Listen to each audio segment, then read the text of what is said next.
नमस्कार दोस्तों, हमने एक वीडियो बनाई थी नेपाल में कुलमान घिसिंग के ऊपर।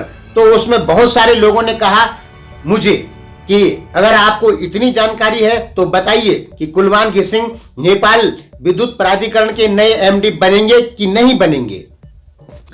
तो 100% तो हम नहीं कह सकते हैं, लेकिन कुछ चीजों का अंदाजा लगा के हम कह सकते हैं। जैसे देखिए दोस्तों, अभी नेपाल सरकार के ऊपर इतना ज्यादा प्रेशर बन चुका है कुलमान घिसिंग को लेके कि नेपाल सरकार को मजबूरी में एमडी के पद पे दोबारा कुलमान घिसिंग को ही रखना पड़ेगा। अभी आपके यहाँ एक मीटिंग हुई थी और बहुत सारे मंत्रियों ने यह फैसला किया कि कुलमान घिसिंग को ही नया एमडी बनाया जाएगा। हालांकि एमडी की दौड़ में हंसराज न्यूपाने हैं, मुकेश काफिले हैं, शांति लक्ष्मी साक्य हैं, जगत कुमार भूसाल है और भी बहुत सारे लोग इस दौड़ में शामिल हैं कि हम एमडी बने। लेकिन नेपाल सरकार प्रेशर में आ चुकी है बहुत ज्यादा, और आप देखेंगे आने वाले समय में बहुत जल्दी कि कुलमान घिसिंग को ही नया एमडी बनाया जाएगा। ये लगभग मेरा मानना है, क्योंकि मैं नेपाल की अंदरूनी राजनीति बहुत अच्छे से समझता हूं। अभी कुछ दिन पहले नेपाल सरकार में बैठे एक मंत्री ने बयान दिया था कि जनता चाहे कुलमान घिसिंग को चुन ले, लेकिन सरकार कुलमान घिसिंग को नहीं चुनेगी। ये बयान आया था लगभग 8 या 9 दिन पहले। लेकिन दोस्तों, अभी फिर दोबारा सरकार प्रेशर में आ चुकी है। दोस्तों, आपको पता होगा कि प्रधानमंत्री ओली चाहे देश के लिए कुछ भी करें, लेकिन जब आंतरिक बात आती है तो नेपाली जनता उनके खिलाफ हो जाती है। जहां देश विदेशी संबंधों की बात होती है या भारत के संबंध में बात होती है तो नेपाल की जनता पीएम ओली का 100% साथ देती है। लेकिन जब आंतरिक मुद्दों पर बात आती है तो नेपाली जनता पीएम ओली के लगभग खिलाफ हो जाती है, बहुत सारी जनता।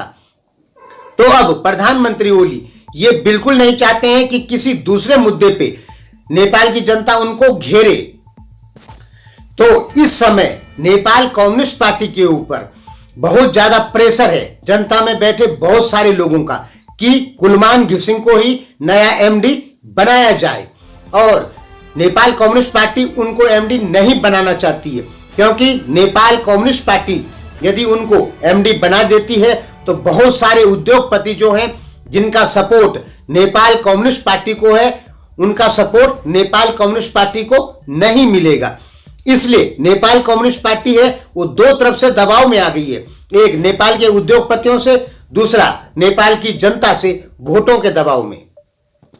और प्रधानमंत्री ओली ये अच्छे से जानते हैं कि जब विदेश के मामलों में, भारत के मामलों में बात होगी तो नेपाल की जनता उनका साथ देगी, और जब आंतरिक मुद्दों पर बात होगी तो नेपाल की जनता पीएम ओली का साथ बहुत ही कम देगी।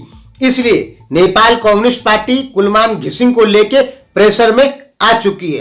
एक तरफ उद्योगपतियों का प्रेशर, दूसरी तरफ जनता का प्रेशर। तो अब ऐसे लग रहा है कि कुलमान घिसिंग ही नए एमडी बनेंगे, क्योंकि ये वोटों की राजनीति है।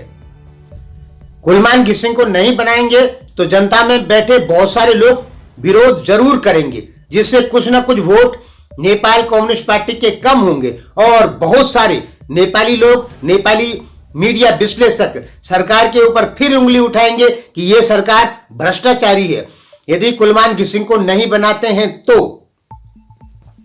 मैं ये नहीं कहता कि कुलमान घिसिंग 100% एमडी बनेंगे, लेकिन 99% चांस कुलमान घिसिंग के ही हैं एमडी बनने की।